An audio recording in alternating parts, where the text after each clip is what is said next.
Bonjour, donc on va voir les muscles de la jambe. Les muscles de la jambe qui se répartissent en trois groupes.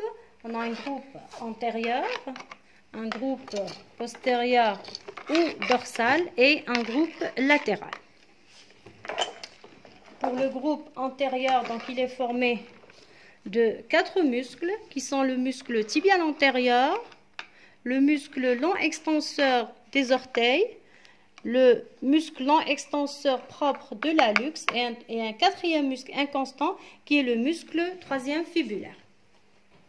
On a le muscle tibial antérieur, le muscle long extenseur des orteils, et le muscle, bien sûr, long extenseur de l'hallux et le quatrième muscle, c'est ce muscle inconstant qui est le muscle troisième fibulaire. Donc, c'est le muscle le plus latéral de ce groupe musculaire antérieur et comme je l'ai dit, c'est un muscle inconstant. Donc, le muscle tibial antérieur qui prend son origine sur la face latérale donc du tibia, de la tubérosité tibiale antérieure ainsi que la membrane interosseuse et il se termine sur le cunéiforme médial. Donc l'action du tibial antérieur, c'est la flexion dorsale du pied ainsi que l'adduction et la rotation médiale du pied. Le deuxième muscle, c'est le muscle long extenseur des orteils. C'est un muscle donc qui prend son origine sur le condyle latéral du tibia, ainsi que la face médiale de la fibula et de la membrane interosseuse. Donc, il se termine sur la phalange distale des 4 derniers orteils. Donc, voilà le muscle avec ses 4 tendons qui sont destinés aux 4 derniers orteils. Sa fonction principale, c'est l'extension des orteils. L'extension des orteils et la flexion dorsale du pied. Le muscle troisième fibulaire prend son origine sur le quart plutôt inférieur de la face médiale de la fibula et de la membrane interosseuse. Il se termine sur la base du cinquième métatarsien. Sa fonction, c'est la dorsiflexion du pied ainsi que l'abduction et la rotation latérale du pied. Le dernier muscle de ce groupe musculaire antérieur, c'est le muscle long extenseur de l'hallux. Donc j'enlève le muscle tibial antérieur, le muscle long extenseur des orteils. Voilà le muscle, le long extenseur de l'hallux qui prend son origine sur la face médiale de la fibula et de la membrane interosseuse. Il se termine sur la base de la phalange distale de l'hallux et bien sûr sa fonction c'est un extenseur de P2 sur P1 et il participe aussi à la dorsiflexion du pied. Les muscles de la loge latérale de la jambe sont en nombre de 2 qui sont d'abord le long fibulaire et le court fibulaire. Donc ces deux muscles fibulaires sont de situation latérale, ils ont la même fonction. On a tout d'abord le long fibulaire qui prend son origine au niveau de la tête de la fibula et le condyle latéral du tibia. Il se termine bien sûr sur la base du premier métatarsien, bien sûr au niveau de la face dorsale. Donc il se termine sur la base du premier métatarsien. Sa fonction c'est l'abduction et la rotation latérale du pied.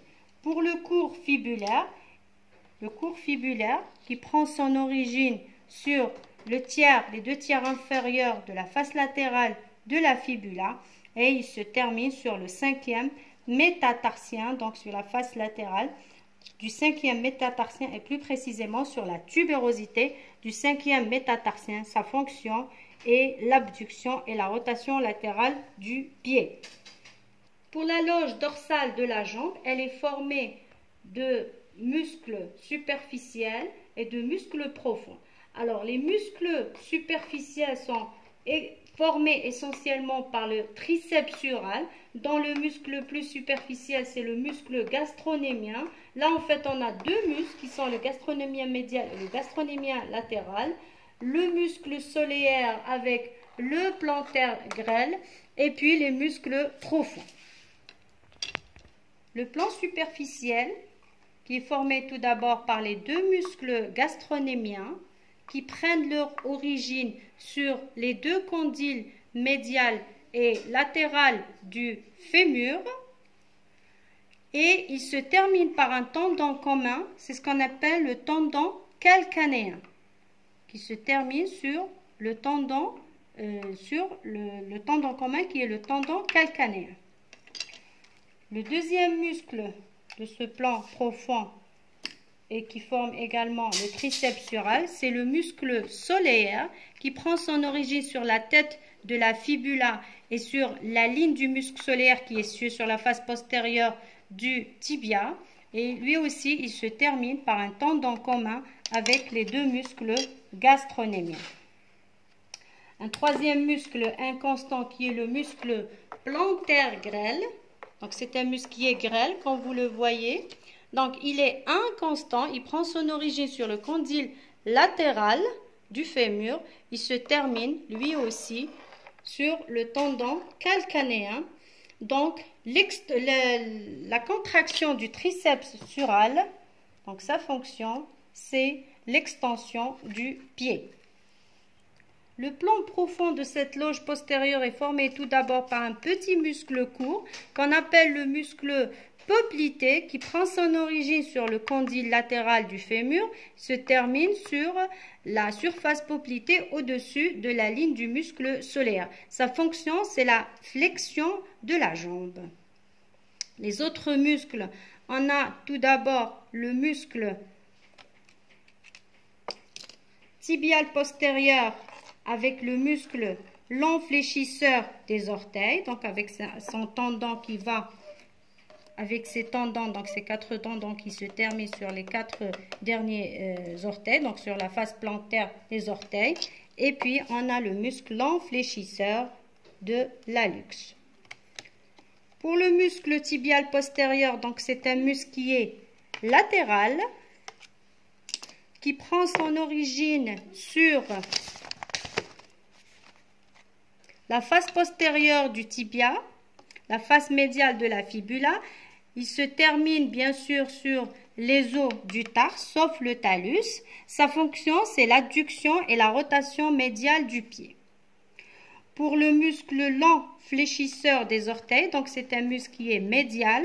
Donc contrairement en avant, on a le muscle tibial antérieur qui est le plus médial. En arrière, le muscle tibial postérieur, il est latéral, alors que le muscle long fléchisseur des orteils est médial. Le muscle long extenseur des orteils en avant, il est latéral. Ok? Donc voilà. Donc le long extenseur des orteils, le long fléchisseur des orteils. Donc le muscle long fléchisseur des orteils qui prend son origine sur la face postérieure du tibia et il se termine en 4 tendons. Donc pour les 4 derniers orteils, donc la base de la phalange distale des 4 derniers orteils. Sa fonction, c'est bien sûr la flexion des orteils et la flexion plantaire du pied.